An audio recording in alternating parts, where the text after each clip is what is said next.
Chapter number 13 trial balance. देखो ऐसा होता है, सबसे पहले हम लोग जितनी भी ट्रांजैक्शंस एंड इवेंट्स होती हैं उनकी रिकॉर्डिंग करते हैं। अब रिकॉर्डिंग जो है that will be journal entry and subsidiary books के थ्रू होती है। ये चैप्टर नंबर 8 और फिर चैप्टर नंबर 11, एक तो हमने पढ़ भी लिया। फिर बच्चों क्लासिफाइंग होती है। क्लासिफाइंग में हम लोग लेजर्स बना देते हैं, that will be under chapter number 9। और फिर उनकी समराइजिंग होती है। समराइजिंग में बहुत सारे स्टेप्स आते हैं, लेकिन उसमें से एक स्टेप है trial balance. Accounting is an art of recording, classifying and summarizing in a significant manner। हम लोग जब इतनी सारी ट्रांजैक्शंस को रिकॉर्ड भी कर लेते हैं और उसके बाद क्लासिफाई भी कर लेते हैं, तो फिर फाइनली एक समरी बनाकर देखते हैं कि अब तक हमने जितनी रिकॉर्डिंग की क्या वो सही है, कोई गड़बड़ तो नहीं हुई। मान लो एक साल में, ज्यादा नहीं मैं बात करता, आप राजौरी गार्डन के एक सिंपल शोरूम की बात करो। सिंपल शोरूम, एक दिन में 25 कस्टमर तो आते ही होंगे।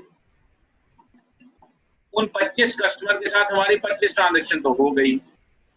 2-4 के साथ कुछ कुछ रिटर्न भी हो जाती होंगी, तो 5 ये भी हो गई, 25 और 5 30। 5-7-10 आइटम हम खरीदते भी होंगे, 40 10 ये भी हो गई। फिर महीने के एंड में रेंट है, सैलरी है, वेजेस है, बिजली के बिल हैं, अटरम है, पटरम है, ये सब ट्रांजैक्शन भी आ जाएंगे।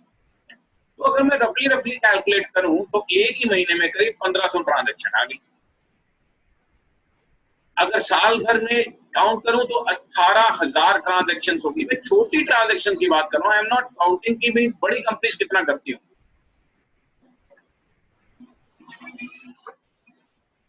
अब इन 18,000 ट्रांजैक्शन में ये तो पॉसिबिलिटी है कि शायद आधा %, 70, 80, 90 ट्रांजैक्शन की रिकॉर्डिंग में हमसे कुछ मिस्टेक हो गई है।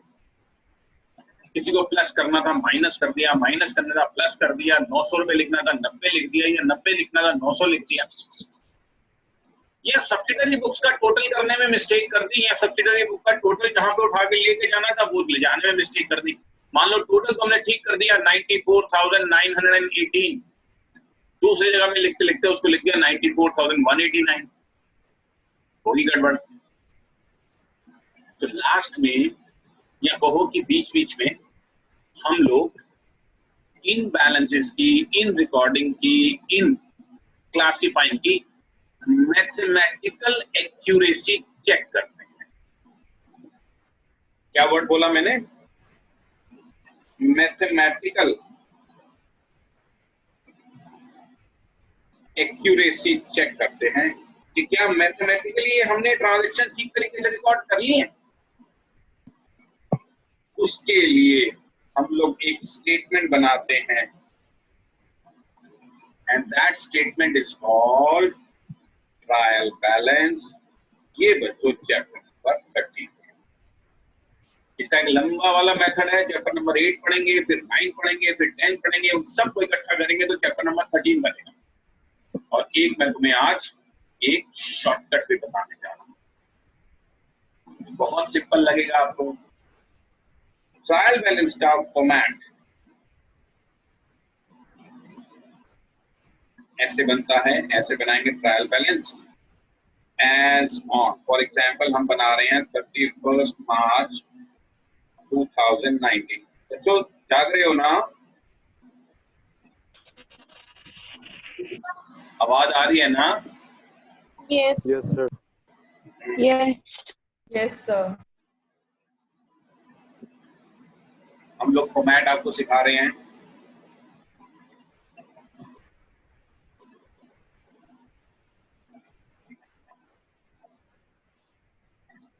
Trial balance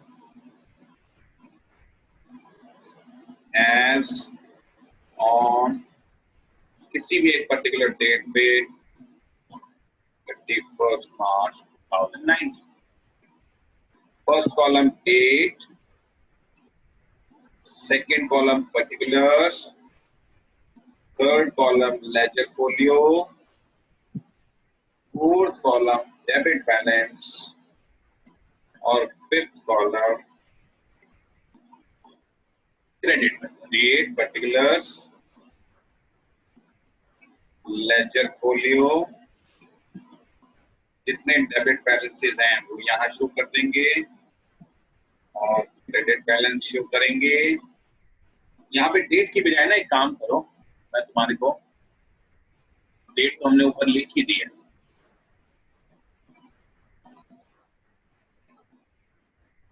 serial number 1, serial number 2, जैसे कैश का कितना बैलेंस है, बैंक का कितना बैलेंस, ये बैलेंस जहां पर भी लिखने हैं, कहाँ लिखने वो भी बताता हूँ.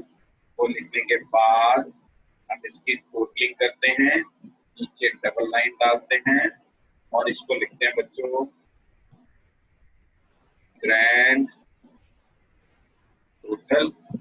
ये वाली फिगर और ये वाली फिगर दोनों अपने आप दोनों साइड पर टैली. हम अलग अलग फिगर्स, यहाँ पे कुछ और फिगर्स लिखेंगे, यहाँ कुछ और फिगर्स लिखेंगे, लेकिन जब बाद में टोटलिंग करेंगे तो टोटलिंग दोनों कॉलम्स का टैली होगा तो मैथमेटिकल एक्यूरेसी है. अगर टैली नहीं होगा तो मैथमेटिकल एक्यूरेसी नहीं है. या तो हमने रिकॉर्डिंग में गलती करी है, या सब्सिडरी बुक्स में गलती करी है, या लेजर में गलती करी है, या टोटलिंग में गलती करी है, या बैलेंसिंग में गलती करी है. कुछ एक मिस्टेक हमसे जरूर हुई है जिसकी वजह से हमारे ये ट्रायल बैलेंस के दोनों कॉलम टैली नहीं. लेकिन अगर दोनों कॉलम टैली हो रहे हैं तो इसका मतलब हमारा सब कुछ अभी तक का मैथमेटिकली ठीक है. हो सकता है अकाउंटिंग पॉइंट ऑफ व्यू से कुछ मिस्टेक्स रह गई हों, लेकिन मैथमेटिकली उसमें कोई मिस्टेक नहीं है. तो ट्रायल बैलेंस कभी कोई पूछ ले कि क्यों बनाया जाता है, तो आंसर इज मैथमेटिकल एक्यूरेसी को चेक करने. यस और नो. सर डेबिट बैलेंस और क्रेडिट बैलेंस इक्वल होने चाहिए आखिर में, मतलब. हाँ जी, टोटल ऑफ डेबिट बैलेंसेस और क्रेडिट बैलेंसेस का टोटल जो होता है वो हमेशा टैली. ठीक है ना. अब आपके सामने बहुत सारे अकाउंट दिए जाएंगे, जैसे land, building, plant, machinery, cash, bank, debtors, creditors, capital, BR, BP, rent, wages, salary, discount allowed, discount, हजारों आपके सामने चीजें रखी जाएंगी. इन सबको आपने ट्रायल बैलेंस में रखना है. किसी का बैलेंस डेबिट में आएगा, किसी का क्रेडिट में आएगा, लेकिन जैसे ही मैं उनका टोटल करूंगा, टोटल अपने आप टैली हो जाएगा. वो हम मोस्ट प्रोबेबली नेक्स्ट क्लास में पहुंचेंगे, लेकिन अभी आपको एक आइडिया और दे दो कि कौन सी चीज कहाँ शो होती है. ध्यान से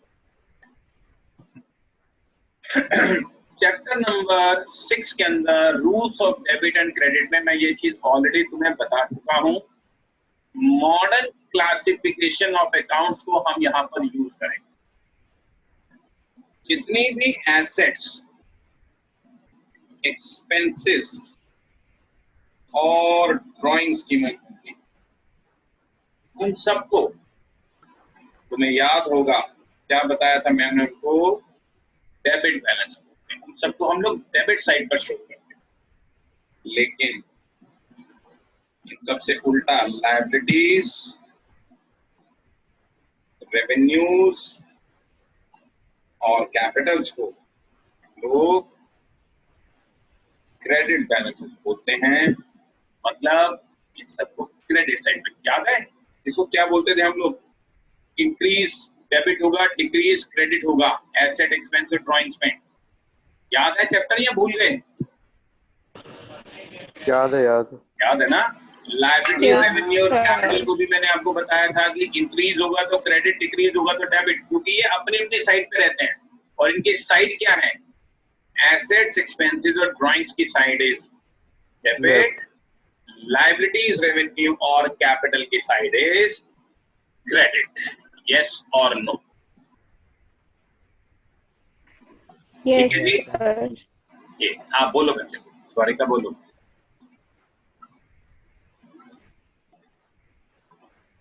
कोई डाउट है? और का म्यूट हटाओ। सर अभी जो Yes, बताया वो फिर से बता दो। हाँ बेटा दोबारा बोलो। अभी जो बताया था वो फिर से बता दो। एसेट्स, एक्सपेंसेस और ड्राइंग्स को हम लोग यहाँ डेबिट साइड पे रखेंगे और लायबिलिटीज, कैपिटल और रेवेन्यूज को हम लोग क्रेडिट साइड पे रखते जाएंगे। मैं आपके सामने बड़े सारे अकाउंट रख दूंगा, land, building, plant, machinery, furniture, अभी मैंने जो बोले सारे, ये सारे अकाउंट उठाओ और उनका बैलेंस दिया होगा, किसी का 1 लाख, किसी का 2 लाख, किसी का 3 लाख, किसी का 10 लाख, किसी का 5 लाख, किसी का 50,000, किसी का 10,000। वो फिगर जो दी होंगी वो फिगर तुम रखते चले जाओ, लेकिन साइड कौन सी रखनी है वो तुम्हें पहले वो नहीं बताएगा, वो तुम्हें पता होगा। क्या पता होगा? एसेट्स, एक्सपेंसेस और ड्राइंग्स डेबिट में, लायबिलिटी, कैपिटल और रेवेन्यू क्रेडिट में, ट्रायल बैलेंस अपने आप पहले खत्म। यस और नो? Yes sir. पक्का? Yes sir. ये पता है आज अरे इसके पीछे कोई रीजन है? हाँ हाँ रीजन है ना यार, आपके सारे रीजन मैंने रूल्स और डेबिट एंड क्रेडिट में बताए हैं। तो इनको डेबिट साइड पे क्यों रखते हैं और इनको क्रेडिट साइड पे क्यों रखते हैं? बच्चे भूल गए? अच्छा याद करो, ट्रेडिशनल में रियल अकाउंट एसेट्स होती है ना, तो debit what comes in, credit what goes out. तो जो आएगा उससे कभी तो वापस आएगा ना, वही पड़े हैं सारे रूल्स, वो जो समझाए थे। अब उसका शॉर्टकट समझो, वहां पे मैंने आपको दूध दे दिया था, मलाई आपको यहाँ पे यूज कर। और ये चैप्टर 8 नंबर का पेपर में आना है और फ्री के मार्क्स है। कल की क्लास में मैक्सिमम आधा घंटा लगाऊंगा, मैं उड़ा दूंगा, लेकिन ये आधा घंटा तभी लगेगा जब आप अपना होमवर्क कंप्लीट। अगर तुम अपना होमवर्क पेंडिंग छोड़ते हो बच्चों तो टाइम वेस्ट। आज आपको 2 बात का ध्यान रखना है बच्चों, एक फीस का और एक अपने होमवर्क का। अगर होमवर्क पूरा नहीं करोगे तो चैप्टर वीक हो जाएगा। यहाँ तक जो कराया गया क्लियर बच्चों? इस चैप्टर का कोई होमवर्क नहीं है, सब्सिडरी बुक्स का होमवर्क कंप्लीट करके लाओ। Gursimar yes? Yes, sir. Gaurika yes? Yes, sir. Sahaj yes? Yes sir. Manya, Ramit? Yes sir. हाँ कल क्लास रखूंगा बेटा, एक्स्ट्रा क्लास रखनी पड़ेगी। Sanchit, Rohan yes? Yes sir. Lavanya, Dhairya? Yes. Good, शाबाश। जिन बच्चों की मुझे ईयरली फीस आ गई बच्चों, उनको होमवर्क पूरा करना है, मतलब होमवर्क तो सबको ही पूरा करना है ना। होमवर्क में आप पेंडेंसी मत छोड़ना, नहीं तो मैं लैपटॉप पे अंदर से निकल आऊंगा बेटा घर के अंदर, ठीक है? सर होमवर्क है क्या वही कल का?